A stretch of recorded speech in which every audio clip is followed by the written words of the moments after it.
go through some slides around data recording and some of the new developments in ICBF.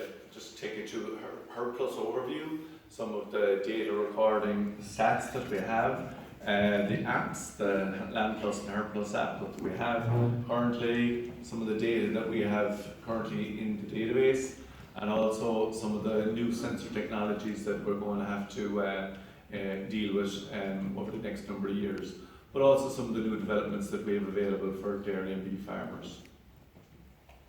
Okay, so just a quick overview of the HerdPlus service. So it's our ICBF subscription service, and essentially it's a suite of management reports that we provide for dairy and beef farmers to enable them to make better breeding decisions.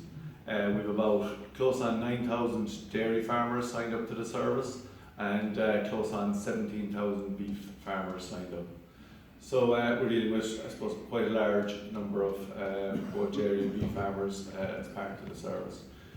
Just a quick one on our website, just to give you an indication of the number of logins that farmers have. So we've over 750,000 logins year to date, which is quite a large number of farmers engaging in the website, up 12% on last year, which is quite positive. But again, we need to push that on again for the coming year.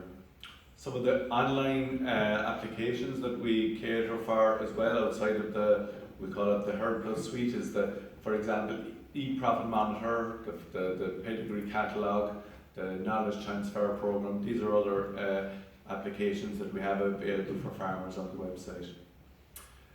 Some of the key stats there around our sire advice and cow, which Mags discussed earlier this morning. We've 3,500 farmers ran the new sire advice, which we launched there earlier in the year, which is quite positive. But again, given the fact that there's nearly close to 9,000 dairy farmers signed up to HerdPlus, there's a lot of guys out there that aren't using the service as well. And look, it's incumbent upon us to try and push that message out there and show the benefits of using it. So we have a bit of work to do in that area.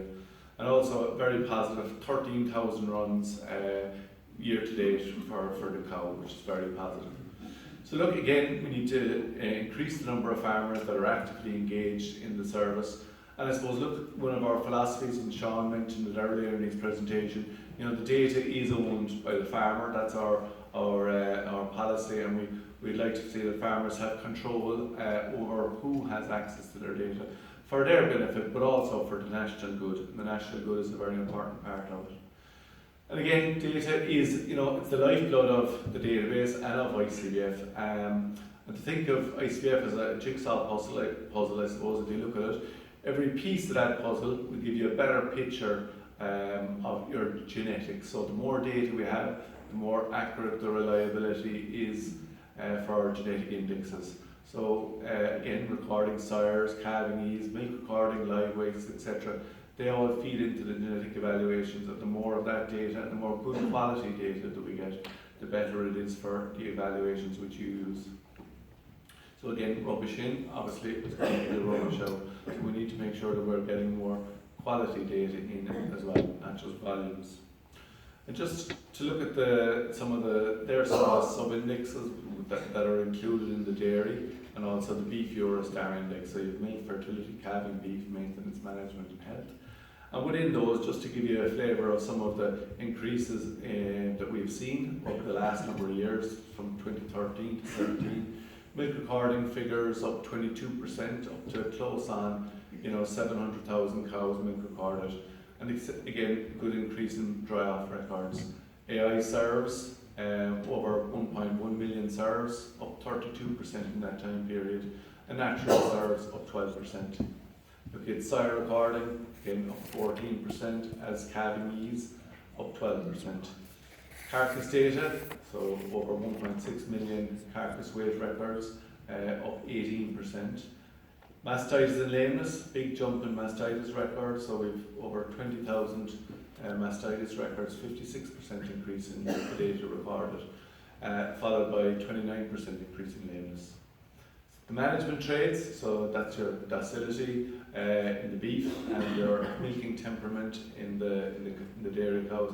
I've just actually pulled the the docility figures from the beef, and you're seeing a 45% increase in that metric.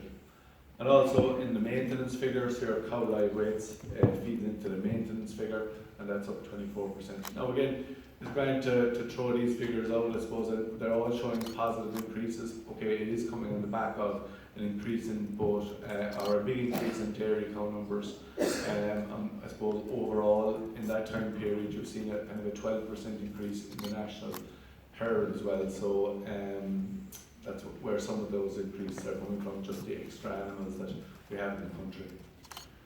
Just to look at how farmers are recording information, we currently have a HerdPlus app which farmers can download. There's over 7,000 farmers have availed of this download.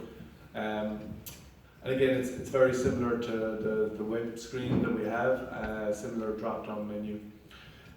So farmers are able to record all the various events there that are listed.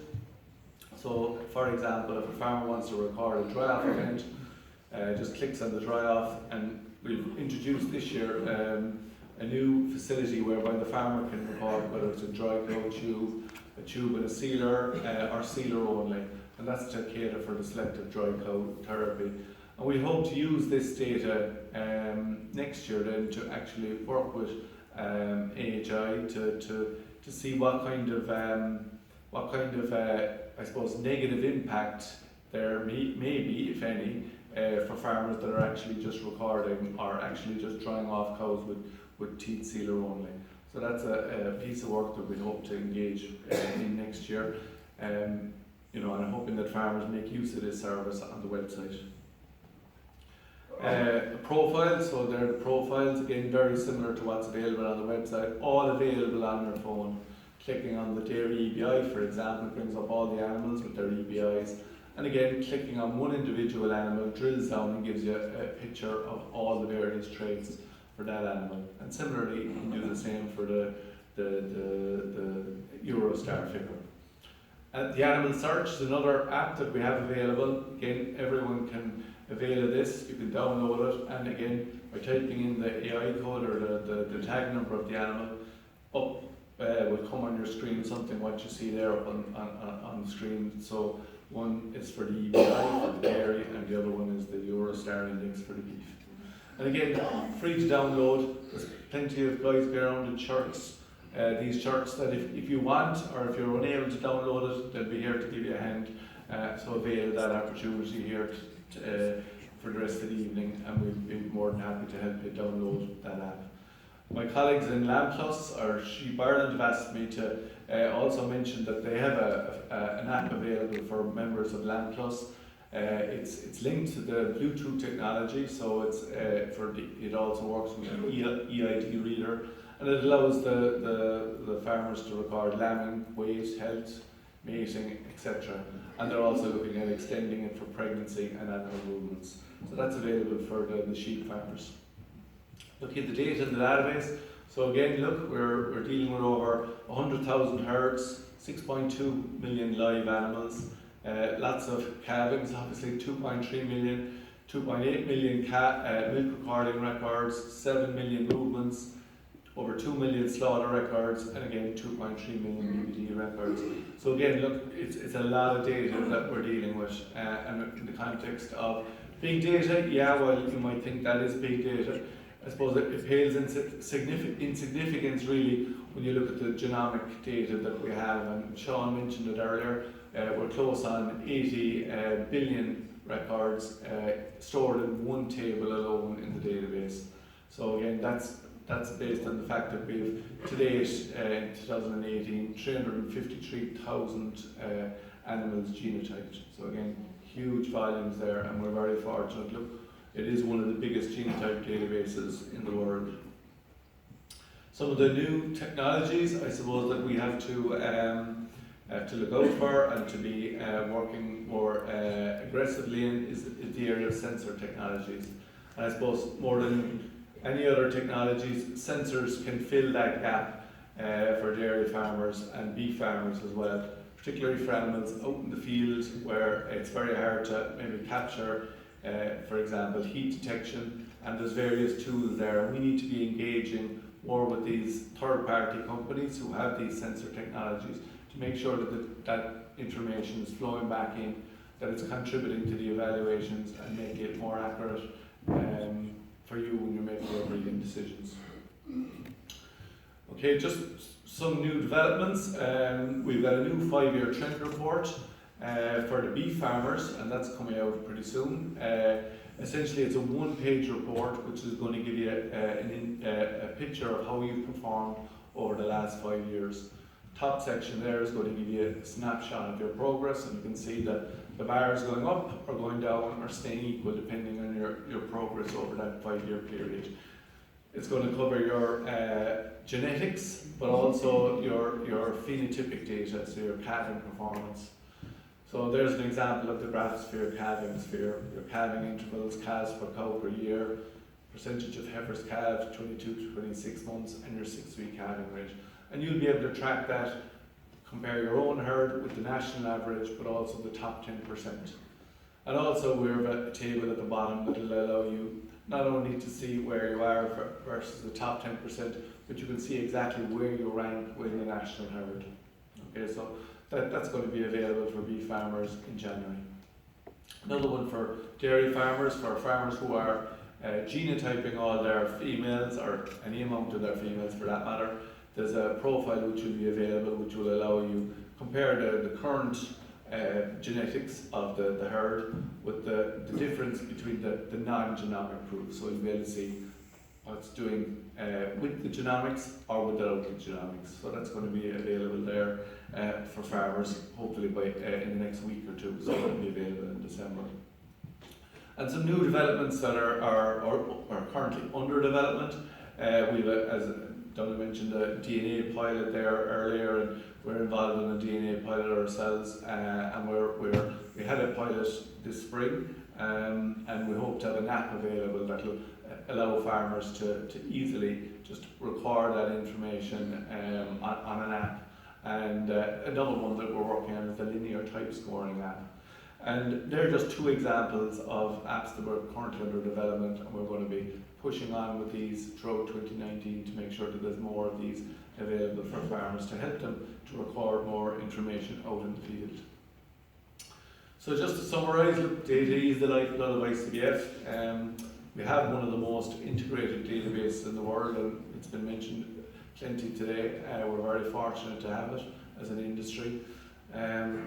Collaboration, yeah, it has been one of the key successes of ICBF. There's plenty of challenges down the road when it comes to data ownership and that, and we do need to do further collaboration to make sure that data remains in farmer ownership. We need to increase the number of farmers actively engaged in the service, and the new sensor technologies, they are going to continue to enter the market, and demand will continue for these sensors. So it's an area that we have to work more aggressively in. And the apps, as I said, it's going to form an important part of our development strategy throughout 2019 and into the future. And to finish, look, big data isn't just about the database, it's about making use of this database for the benefit of farmers. Okay, thank you very much, Chairman.